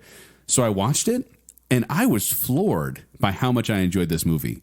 Like, the music was all very, very... It just felt so memorable in the moment. And even afterwards, I was singing along with it. And, like, Shiny. I love Shiny. I love How Far I'll Go. I love You're Welcome. Like, the big tentpole one. And none of them are as annoying as colder songs that may have come out and been overplayed. Frozen Fractals? Yeah, that one. Is that what you mean? Yeah. Okay. Because I like You don't want to see the title of the song? I just didn't want to... I don't want to get the hate, Kent. Okay. I just got back.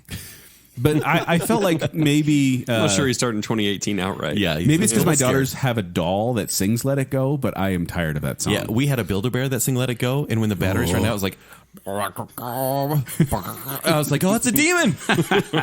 Demon Elsa Bear. But I mean, this was written by the same people who did Little Mermaid and Aladdin and Princess of the Frog. Like, it was the same type of team, and it feels like that because it feels classic in the moment. Like, I was watching this going, oh, this is definitely going to be a classic Disney movie. This isn't going to be one people are going to forget.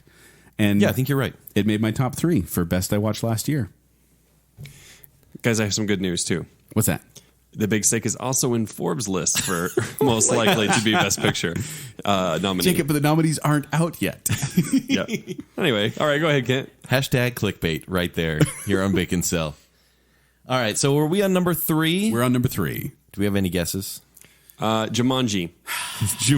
Jumanji, Welcome to the Jungle. Yeah. This has been a rock-themed show. No, if I had to guess, I'm going to say Your Name. You're correct. Yeah! Your name, period. And it's not call me by your name. And it's not your name, period, like spelled out. You're saying your name, Yeah, punctuation. your name, punctuation. So this movie is, the Japanese name is Kimi no Wawa. So I'm going to call it Kimi no Wawa from now on. Please do. I'm not going to do that. So it's an anime film. And the synopsis is, 2 strangers find themselves linked in a bizarre way. When a connection forms, will distance be the only thing to keep them apart? Thanks for the question there. There's no release budget for this movie. It probably cost him, let's say, $30 million, like I would imagine. It's okay. So the animation is beautiful. Amazingly beautiful. Like desktop background kind of, Yes. Screensaver. You want this to see this kind of beautiful. I guess I need to watch this. I it's have it really in the good. other room if you want to borrow it. All right. It's- Excuse me. I'm just going to go watch it right now. Right. It made $357 million worldwide. It's huge. Wow. Like it's one of Japan's biggest releases, didn't they Yeah, say? it's the highest growing anime film. And here's the thing. We're not big anime fans. Like, we may have to kind of visit this year on Baconsale because I've watched Studio Ghibli, Yeah. Giblets movies, but I've only liked maybe, I don't know, a third of them. Okay. This movie, I went and saw it in the theater. I'm like, yeah, it's getting a lot of buzz. I'll check it out. Oh my gosh, I was blown away. It was one of those things where I went Did you to... give the synopsis? I did. Okay, sorry. I So was looking for basically, something else. it's a body switching one, which Jake was kind of accurate when he was talking about some changing, changes yeah. earlier. But the way they play it is, I'm not going to say graceful, but is humorous. Yes. And then becomes so emotional by Yeah. the end. yeah. It's weird to me that Freaky Friday didn't get more critical attention. Right. I mean, because of the way it handled being it, the too. tentpole it was. Yeah.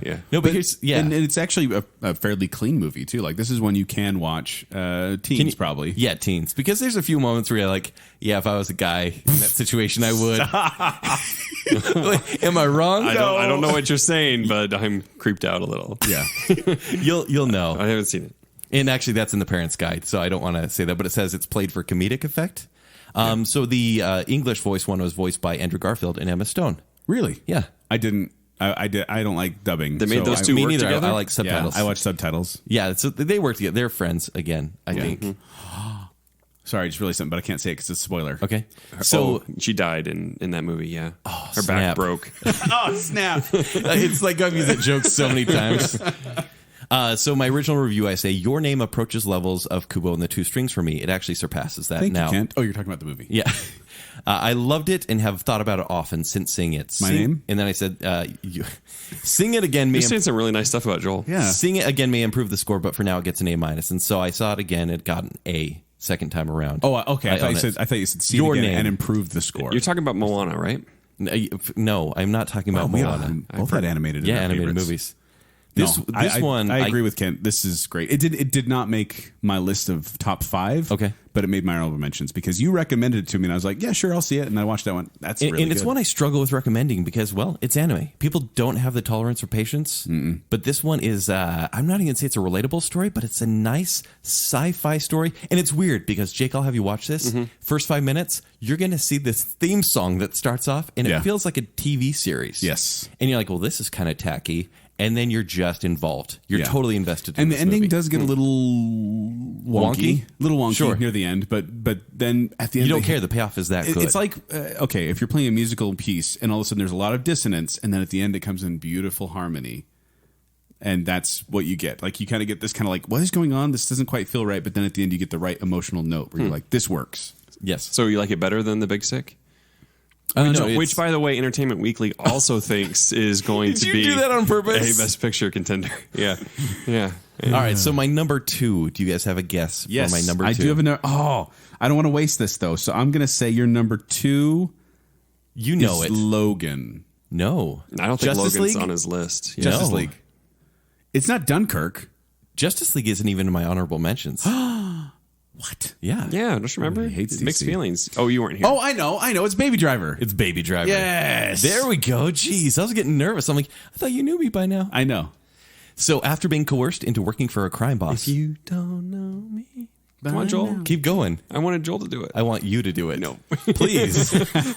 So a young getaway driver finds himself taking part in a heist doomed to fail. I still haven't seen this, actually. What? Yeah. Oh, wow. Did you watch any movies last year? Yeah, quite a few. In fact, as I give my honorable mentions, I want to hear, or maybe at the end of the show, I want your worst and best movie of the year. If you Start can thinking think of about it, them. Jacob. All right. So it was made for $34 million, and it made $226 million worldwide, Well which is done. big for Edgar Wright. Well done. So I have a whole bunch of Edgar did you Wright know? of Shaun of the Dead, Hot Fuzz, and World's End. World's kind of End, Scott Pilgrim versus the World. Oh, yeah. I always forget about This that was a different kind of movie. I was really shocked when I saw this one because it's not quite immature like Scott Pilgrim versus the World. Nor is it as lighthearted. No. It's dark. There are less jokes than a Shaun of the Dead. much less. But the evolution Really? as a filmmaker truly shows. Do you think that the recent events with Kevin Spacey will put a darker Yes. taint on the show? Oh, absolutely. Yeah. I mean, like, I want the poster because the poster for this movie is incredible, but you have Kevin Spacey's big mug up there, and I'm like, Yeah. I don't really want that Yeah. there anymore. And, he plays the villainish sort of character. Yeah. But the style here is incredible. So the story basically, like, this getaway driver always has a ringing in his ear. It's tinnitus, and he always has to be listening to music. So the movie purposely, there's music playing almost in every scene, and if there's not, you hear the ringing in the background. There. Yeah. And also a song, so it says the song's played in the background, but whenever a song plays in 4/4 rhythm, a shot, so the shot's always cut in the fourth beat. Yeah, like that's the most impressive thing. One of the most impressive things about this film is how much thought they put into editing and soundtrack and choreography. Character movements are all based on the songs. Where you're getting gunshots to the drum beats, like brum, brum, bum, bum, bum. It's like a rock opera, but with classic, funk music. I think I think I labeled it as a musical for people who don't like musicals. Okay, yeah, no, that's kind of perfect. Because it kind of gives That's that interesting. vibe, but it doesn't feel like a musical. But then by the end, you're like, you just watched a musical. It's honestly a soundtrack I wouldn't really care for because it's a little too old for me, like 70s style. But I downloaded this thing prefers it immediately. young. Yeah, we already Kevin Spacey. So actually, family Yeah. friendly. Fun fact. So there's a heist scene where they put on Mike Myers masks, and he actually did want Michael Myers masks, like the Halloween masks, and he couldn't get them. Like, they couldn't get legal permission, and so he's like, he went to, like, he bought the Mike Myers masks, so the Austin Powers ones, and he actually asked Mike Myers, he's like, would that be okay if we just use your likeness as a joke for the movie? And he's like, no, that's hilarious, like, go for it. And it's actually a really fun, like, sight gag. Yeah, that's a Marvel joke. It is not a Marvel joke at all, because he's not talking about turds. Anyways, He's not bitter at all. my original review, Baby Driver is a precisely crafted film where nothing is accidental. It's violent and less funny than Wright's previous films, but like any decent band, he's taking the next logical step in his career and allowing the audience to grow with him. Straight A. Straight A. Yeah. Oh, wow. I love this movie. Nicely done, Kent. Yeah. Nicely done. Yeah. All right. So we're on to number 2. Yeah, number you're at 2. My number 2. My number 2, and this is one thing I'm looking forward to on the show, is I look forward to simultaneously disappointing Kent Oh, I know what and it is. elating Kent at the same time. Oh, no. Which one's first? I'm not telling you. Sounds like his dating life, this, right? this is another 2017, guys. I went mostly 2017. Okay. And so this is Can 2017. I make a guess? Yeah, sure. It's one of the two. I just don't know where each of these fit. So I'm going to say number 2 is Dunkirk. No. Can I make a second guess? Sure. Spider-Man. Spider-Man Homecoming! Spider-Man Homecoming is my number So 2. mad right now. 2017. Peter Parker balances his life as an ordinary high school student in Queens with his superhero alter ego Spider-Man and finds himself on the trail of a new menace prowling the skies of New York City, starring Tom Holland, Michael Keaton, and Robert Downey Jr. So I was very, very skeptical. And maybe it's all about, No, you weren't. about a Spider-Man reboot? Okay, previous to seeing the trailer, yes, you Exactly, were. because you remember the trailer was like, I'm in. You like, were. That was a great. Okay. That was a great trailer. But I didn't want another Spider-Man. Yeah, and who does? like I was saying, maybe my thing is expectations versus reality, because that's one of the reasons that Masterminds got so low. Because I was like, yeah, it's gonna be great. No, it was terrible. And this one was like, I'm not gonna want it. And now it really is everything I wanted a Spider-Man movie to be. More so than Andrew Garfield's. I apologize. I know you like those. I like the first one. Yeah, and you're not right, but I felt like this was a clever tie-in to the Marvel universe, and I wish they would do this more often, where they don't need to explain everything; they just kind of assume you've seen the other movies. But also, it's a standalone film, like that kind of builds on it, but you don't need to know all the other stuff about the movies. I also love how this movie showed, and you're probably going to agree with me this, as much as you may not agree with me this. I'm listening. You don't need to show the origin story every blink in time Thank to goodness, have a movie. honestly. We didn't even get any sort of flashback to Uncle Ben. They may give it to us in the next one, maybe. But I love the fact they didn't an origin story, quote unquote, without showing the origin and being like, you know what, people know Spider-Man. Let's jump right into it and get him doing Spider-Man things. Yeah, I think the origin I did have an issue with was the Tony Stark origin. Basically, it's a spider suit. That's my problem. But speak highly of it. It's he your did turn. have Iron Spider as well. That's in the comics. That is a comic thing of him having a suit like that. In one of the stories, sure. Well, he's had so many stories. Right. He's had gadgets in his suits before. I'm just old school. What can I say? He had it in old school stuff too. Did he? In 90s? Yeah, he was Iron Man in this movie. Anyways, But and Michael Keaton, I loved him as the villain only because he wasn't the mustache twisting villain. He was the villain who thought he was doing the right thing. And that scene with him and Peter Parker in the Great car, scene. when they know who each other are and they're both talking as, kind of just like confronting each other. It was great. I think without Michael Keaton in that role, which is kind of a chew the scenery role, it's a really crappy villain. He kills it. Really crappy villain. Yeah. But yeah, he does nail it. No, and I thought it was good because it wasn't the world is ending type of scenario. but like Right, looking Spider-Man for the taking on MacGuffin. They're saving that for Spider-Man Avengers. taking on a construction worker, though. Yeah, wears a fur coat and wings. Yeah, didn't exactly. But it's Michael Keaton, bring up though. So a high school suspense. kid taking on a construction worker. Yeah, basically. But who also is Spider-Man, yeah. But he has the vulture. He has the vulture suit. But no, I thought I like Jennifer Connelly. I in many ways, but in this one I like her in the suit, and I like that little tie-in how she's the suit in here, and then Jarvis is her husband, Paul Bettany. It's the voice that of is Jarvis. A little tie-in there. It's a little Easter egg, and they don't overtly state it. But I liked her in the role. I like Michael Keaton. The only thing I really didn't like Zendaya as the MJ. Have you seen kind of Greatest character. Showman? Not yet. I really want to though, because I hear she's good in that. I think you're going to like it. I think I will too. A lot of people are liking it. Yeah. A lot of people are loving it. It's divisive. It's interesting. But yeah, Spider-Man Homecoming is my number 2. I had a feeling. All Made right. a buttload of cash, right? Like 900 million. A Yes. buttload. That's what we say here. So honorable mentions. There's a lot. So I'm just going to run through them really quick so we don't have to dwell on them, okay? Okay. All right. My honorable mentions... Jacob. My honorable mentions are Arrival, Get Out, Guardians of the Galaxy 2, Hell or High Water, Baby Driver, Alien Covenant, Blade Runner 2049, The Conjuring 2, The Descent, Dunkirk, A Fistful of Dollars, Hacksaw Ridge, Justice League, Logan Lucky, Logan, Wind River, and Your Name. My number one. My number one movie. It's my turn. Yeah. I thought we do... Oh, It's my turn. okay, go for it. Because, you just went. But a I lot. thought I was going to give my number one. Yeah. Wait Yeah. for me, Joel. Okay. Although I think No, don't think about it. Don't think about it. Okay. Honorable mentions for me. Yeah, let's hear him. War for the Planet of the Apes. 3 billboards outside Ebbing, Missouri. Should I see that? Yeah, you absolutely should. It's crass. It's dark. But man, it's good. The performances are incredible. Sounds like Baconsale. Hey, Logan is up there somewhere. Split is in there. I'm trying to think what else. Oh my gosh, my number 6 is Wonder Woman. Wonder Woman in Wind River. Honestly, even before today, I was like, "What's my number 5? What's my Really? number 5?" Comparing those two? Yeah, no, Wonder Woman for me ranks really highly at the end of the year. Good Marvel movie with a seriously impressive drama. Wait, what? or a good DC movie. Wow, you were almost I'm like, what are you saying right now? No, I was, Joel, I know it's been a while. You were almost kicked off the team. Sorry. There's some knowledge here we need to share. DC. We put someone in the penalty box for that years I ago. know. I put someone in the penalty box for doing that. But my number one movie of the year is no surprise. And Joel, I don't know if this is yours, so I don't know if you want to go at the same time because I don't know if It's not. Okay, good. Itonia. It's Italian. My number one is That doesn't come up. I guess it's not very good. It's she does a great job. Allison Janney does a great job, but no, it's not even in my top 20. My number one is clearly Dunkirk. I mean, Dunkirk.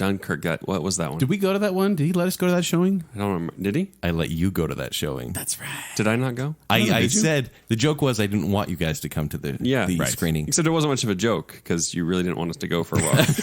Yeah, I mean, I wasn't kidding. You guys just begged. And don't get me wrong. I thought Dunkirk was really, really good, but Yeah. I should have guessed it was your number one, but I thought something else would have bumped it up. Oh, for you some didn't reason. know it was number one? No, when he got there, I was like, oh, it's going to be Dunkirk. Yeah. When he guessed it for me, I was like, oh, it's his number one. And it's funny. Like It's not that funny. It's more of a drama. It's hilarious. If you watch it like 4 times, middle of the night. If you watch it with the Benny Hill soundtrack. Oh my gosh. It's hilarious. But it is such a gripping movie. Even seeing it numerous times now, and it's weird to say that you get stressed from watching this movie and it's a good thing, but No, a good movie will stress you out. It's pure escapism one way or another. And this third act movie, which is totally experimental, just got me all the way. So synopsis is: Allied soldiers from Belgium, the British Empire, and France are surrounded by the German army and evacuated during a fierce battle in World War II. I thought this movie actually wouldn't do very well because it's just a bit strange. It's not a narrative-based film at all. It is strange. It was made for $100 million, which is surprising because he bought planes. They got the boats from the actual Dunkirk real evacuation. dogfights, real boats. Yeah. They have 20 boats from the actual evacuation. That's probably one of the coolest things about the movie, honestly. Yeah, like the actual props they use. Because, I mean, Nolan loves practical effects, and so he went all out with this thing. Yeah. This movie made $525 million worldwide, which honestly doesn't hold a candle to like Inception. Well, people trust which him, was about is the thing. $800 million, but still, he knows what he's doing. And worldwide, this movie made a ton of money. So thank goodness this guy has a blank check to keep doing what he's doing. And yes, I'm still waiting for his M. Night Shyamalan moment because I have to say when that. he bombs. Yeah. In the Parents Guide, it says it has a lot of violence. So that's the thing. Yeah, that's true. Yeah. Also, the ticking that Hans Zimmer used at the very beginning of the movie and throughout the movie was actually a recording of Christopher Nolan's watch, and he just magnified it. So it's just all stuff they just used. My original review says Dunkirk is not a film for everyone. I wouldn't even judge those who wouldn't be able to tolerate it. It's an unconventional take that displays marks of artistry about a significant event in history that we, even on this side of the pond, may not know much about. It's true. Like, And I didn't know anything really about Dunkirk going into it. Neither. Afterwards, I looked up the story and I was like, wow, that's really kind of impressive. Like what happened. It is. Yeah, and cool. I kind of wish though, like I didn't feel like it had I remember saying this in the theaters, like an emotional core. like the emotional punch at the end. Like it was emotional push, but it wasn't an emotional punch. I wanted a little more kind of like hurrah for England kind of stuff going on. It's true, even when they... But it was very stiff upper lip. It was very British. Right? Which I was like, hey, this is their movie. They could have gone very cliche and done the Churchill speech at the end, and that would have been the only quiet moment of the movie. But no, it's just going the whole time. Yeah. And the only quiet moment you get is a kid looking out the window, and it's quiet for a second. Yeah. Because this movie is loud. Dialogue does I remember not in the matter. theater, I was like, is there something wrong with the sound? There actually was. Was there? Yeah, that Jordan Commons that we go to, Yeah. their IMAX is terrible. Okay, because I was like, man, I can't even hear half of what's going on because it was like the buzzy bass. I had several friends. Like it's a loud movie because Nolan just does that. I mean, look at Interstellar, for example. But in other states, especially the 70 millimeter screens, it's very loud, but it's a controlled sound, and so it's far more clear. Well, and I did watch this one. This is one of the few that I actually watched the second time. Okay. Last year, I watched it because I was reviewing it for ClearPlay. Nice. And when I watched it that second time, it made so much more sense. Like that first time, you're a little disoriented because of the jumps in the timeline. Yeah. This time, knowing going into it, I was like, okay, I get this now, and it did make for a better viewing experience. So if you saw the first time, were a little unsettled, I'd recommend watching it again. Yeah, and Jake's boy does a great job in the movie. Yeah, Harry that's true. Styles. Yeah, Harry Styles, is that your boy? Yes. No, the old guy who's in Bridge of Spies. Oh, yeah. Mark Rylance. That's the guy, Mark the BFG. Rylance. Yeah, that's Jacob's boy. No, Of he course that nails is. it. He might even be the best in that. I think. I think I heard Us Weekly said he's up for Best Picture. It was Entertainment Weekly. Yeah, I read And another one. Forbes and Huffington Jake. Post. Sure. All right, Joel, I'm ready for your number one, and All I right. have no idea what it could be. I'm glad because What do you mean you don't know what it is? out of all the movies, Because I thought it was going to be Spider-Man. Okay. out of And it's all not Beauty the and the movies I Beast. watched, not Beauty and the Beast. No, not at all. Out of all the movies I watched last year, I only bought one, and it was this one. This is funny, Kent, that you don't know. Yeah! Yeah! Oh, yay! So let's just listen to it for a second. I can't help but smile while listening to this. Last year, when we did the 2016 movies ish, or 2016 movies that we like, this was Kent's number one pick. Yes.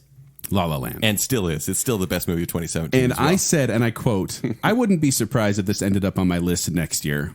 Oh, and wow. Okay. It Because you was- saw this like January, the first week of January. Yeah, I think he of gave this it to me year. then. I was Yeah. able to watch it, and I was so just from the opening number. Yeah. that moment right there with Another Day of Sun, it got over, and I went, "That was amazing. I want to watch that again right now." Like just that opening scene. Yeah. And then as the movie progressed, the thing I love about this movie, which my little brother actually didn't like it, we disagree about that. Hey, No, Mike, I what's disagree up? with people all the time about it. But You disagree with people? Yeah. What? Right? About It's weird. movies? Antagonists? No, but this movie, the reason I like it is it shows the sweetness of being in love without being sappy, and then the heartbreak and bitterness yeah. of being in love without being cynical. And it walks this fine line. That's a good between description, that. actually. And it is a musical. There is definitely some music in it, but it's not like classic musical, sappy, happy, choreographed kind of stuff. There's Yeah. some real stuff happening here. I think Emma Stone and Ryan Gosling have amazing chemistry with one another. And I'm so happy right now. so that's the thing is I knew I was going to simultaneously disappoint you and please you at the same time, Okay. both my list, because this was my favorite movie that I watched last year because it just made me so happy and I wanted to watch it again and again. That's why I bought it. Well, Yeah. okay. Full disclosure. After I watched Moonlight, I was so bugged at that movie and I hated that movie so much. I went online right then and bought La La Land. Yay. Okay, Just to stick it to Moonlight and be like, no one cares That's about your funny. movie. I like La La Land. Yeah. La La Land? La La Land. La La Land. So That movie is so much. The soundtrack's so good. I know it's so good. And actually, this shares La La Land shares the record of most Oscar nominations, 14, with Titanic and All About Eve. And it's the only of the three to not win Best Picture. Like Have you seen All About Eve? Yeah, Oh, yeah, well, you had yeah. to because that was on my list of favorites. I think in like. Oh, by the way, 2010. guys, on one of my timelines, it actually did win, but things went really poorly after that, and I don't even want to get into really? that. So, Yeah. And also, I mean, this is one of the first musicals to win since Cabaret, I think it was, or something Really? like that. Best Picture, well, Best Director, but Yeah. director to win for a musical. But it really is just a happy movie. It's a fun movie, and it's a movie with a lot of heart too. It's not like just fluff. There's substance here. Well, to the it. theme about dreams and it doesn't even give you this nicely wrapped bow at the end. Yeah. It gives the characters what they want, but at what cost? But at what cost? But at what cost? I feel like I looked at you. you like remember. Yeah. But synopsis, by the way, when navigating the cruise in Los Angeles, a pianist and an actress fall in love while attempting to reconcile their aspirations for their future. Grow up, Jacob. Is that part of it? But and then I said at the very end of my review, as I'm talking about how it's a throwback musical with impressive choreography and music, I said, "Here's to the ones who dreamed up this film." Yes. And that's how I felt. This really So was a good. fantastic, and especially coming from the same guy who did Whiplash, which traumatized me in a Yeah. good way. So stressful. But Traumatized me in a good way. because that I was like, but this one was just so good, and I know it's cliched to give Kent's number one last year to this year for me. I totally agree. I hope this doesn't happen. In fact, I don't think it don't. 'Cause name off your top 5 again, please. So I have Wind River, Blade Runner 2049, Your Name, Baby Driver, and Dunkirk. Okay, I've seen all of those. Yes. So we're good there. By the way, just recapping my 5, I had Split, The Big Sick, Moana, Spider-Man Homecoming, and then La La Land. Honestly, though, I watched La La Land over Christmas break, and I said this is still the best movie I have seen since then. Really? Yeah, even better than Dunkirk. Better than Guardians of the Galaxy 2? Slightly. Yeah, where was that in your list, Joel? That's actually an honorable Honorable mention. Well, mention. in fact, it did make my top 10, Kent. Yeah, I know. If you want to see my top 10, you can actually find it at theformer786.blogspot.com. That's my blog that I don't really write on anymore. I miss your blog so much. But I do my yearly recap, and I'll have my top 10 there. So you'll be able to see my top 10 and my synopsis or my reviews for each one of those. Kent, you're going to post yours on Showtime Showdown. Yeah, too, right? I'll plug it at the end of the show, Joel. Okay, there we go. We have an order here. Yeah. Take it easy. Look, just because you've been around. I don't plug my blog at But the end first, of it. let's twist it for Jake over here. Oh, yes, Jacob. Worst movie of the year and best movie of the year. In your opinion. Well, Did you watch any movies? We've been talking about a lot of them. Which ones jogged your memory as kind of like the best and the worst? so as far as the worst goes, that's kind of hard. Let me put a pause on that, actually, see if I can't come up with something in a second. Best drama I think I saw would have to be Wind River. Right. And I haven't seen a lot of the Best Picture like nominee Bates one that you guys have been talking about, like Say My Name or Call My Name. Say my name. Say What is my- it? Your name. When no one Say your is name? around Your you. name. Oh, just your name? It's your name. Your name. And yeah, I need to catch up on some of those. Been Yeah. busy. But yeah, Wind River's probably the best Jacob, one. they can Logan al- would be up there. They can also be ones that you just saw this last year, if you want to go my method. No, they can't. That's No, against the rules. I don't have to go back and watch very much because I stay up on what I want to see most every year. My favorite comedy of the year? Kent, what do you think my favorite comedy of the year was? The Last Jedi. You're close. It'd Yeah, be they- Thor Ragnarok is my favorite comedy of the year. Really? Yeah. Yeah. Really? Yeah. Of comedy. Wow. Of comedy. I didn't even think about that. I'm going to cut that out of the show. I didn't mention Last Jedi, by the way. It didn't make my worst list. Honorable mentions even? It didn't, but You maybe it gave should. it a 2-star? I think I gave it a D I plus. think you gave it a D. D. I think I gave it a D plus. I'm pretty sure. Yeah. I ended up seeing Ragnarok twice, and if I didn't think about it being like a real like action comic book movie, just a comedy, I really enjoyed it. By the way, here's the thing about Last Jedi, if I may. I gave it a bad score, but I am not in the camp of the absolute hated it, worst of all time, it killed Star Wars and everything about it, and I hate life people. I'm not in that group. Man, it really got a whole range of responses, didn't it? Yeah, but It was just crazy. It's got so much backlash that I almost have to defend it at times, being like, guys, it wasn't. Sometimes I feel the that same way, bad. and then I realize it was objectively terrible. I didn't like it, but I didn't hate it, I guess, is what the. Yeah, I mean, yeah, I didn't. I'm like, ugh. No, it's like you said, though, like with Masterminds. Last Jedi is a lot like Masterminds, Joel. Expectations versus where you reality? had expectations. And a Like bad everyone- haircut? Exactly. If this was called slow moving star or slow chase movie, We can't do this again. Yeah. we can't do a Star Wars review Yeah, again. we'll leave it there. And Jacob, for the worst one I can think of that I watched this year we have mentioned some. would actually be Boo Medea Halloween. Okay. Except for that is a 2016 movie, so you are following my method Well, there. that's what I said. You said it could be something you watch this You year, can, and it I'm can. like, I'm like, okay, let grant me think everyone back that. because I genuinely make a point not to spend my time on a movie. Remember, that we saw I know will same be here. bad. Jake, we saw Power Rangers. We saw Kong Skull Island. I skipped Power Rangers and Kong Skull Island. it's like a C-. that was mediocre. Yeah, it's mediocre. So yeah, no, Yeah. like I can't think of anything bad I saw that. Yeah. All right. Well, there you go. Nothing. So there's our lists. We gave them to you. Please let us know what your lists are, Yeah, sure. because we want to know. Kent is really interested in your opinion. He wants to know your listener. opinion. He may alter his list Bring up based on what Thor you say. Ragnarok to him and You should have seen- and talk down Baby Driver. And Listen, yeah, you should have seen his face. Listener, you should have been here when Jacob said Thor Ragnarok, and we were all wondering if he was serious. I actually only brought it up a second time just because Kent like had to look down and No, moved I looked away. at. I actually moved away from my mic and just did Yeah, he was like, okay, I got to just look somewhere else right now. because he can't do this in the microphone.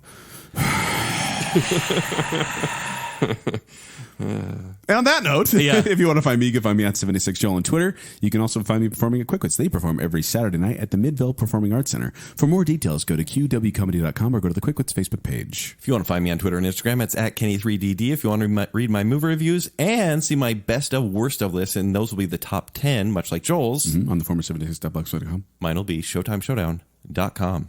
You can find me on Twitter at Jacob A. Rogers, and make sure you follow Baconsale on Twitter at Baconsale. And on Facebook, too. And go like us on Facebook and leave us an iTunes review. Love iTunes reviews. And what else can you do? Go to the store. tpublic.com/baconsale. That's the one. And if you haven't gone yet, they opened up the end right after Black Friday, right before Black Friday. So if you haven't been yet, go check out some of the new stuff. There's some really cool merch there. And we'll take your shirt design recommendations as well. we sure will. And show idea recommendations because, gentlemen, it is season 4. Woo! And I am just so glad to be back with you guys, my dearest friends from work.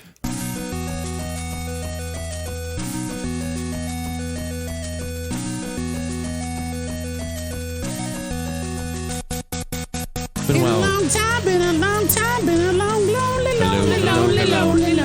time. I feel soft. Yes, you do. I feel funny. I mean, honestly, I like that you do it this weird way, but it is definitely a weird way. Ah, yes, the future technology of virtual reality.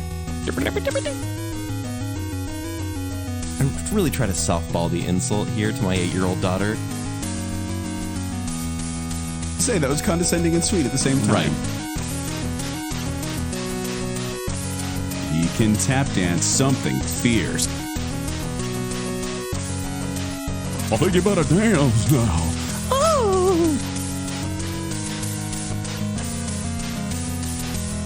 When comedies fall flat, when they don't actually succeed at being funny, what are they? Marvel movies.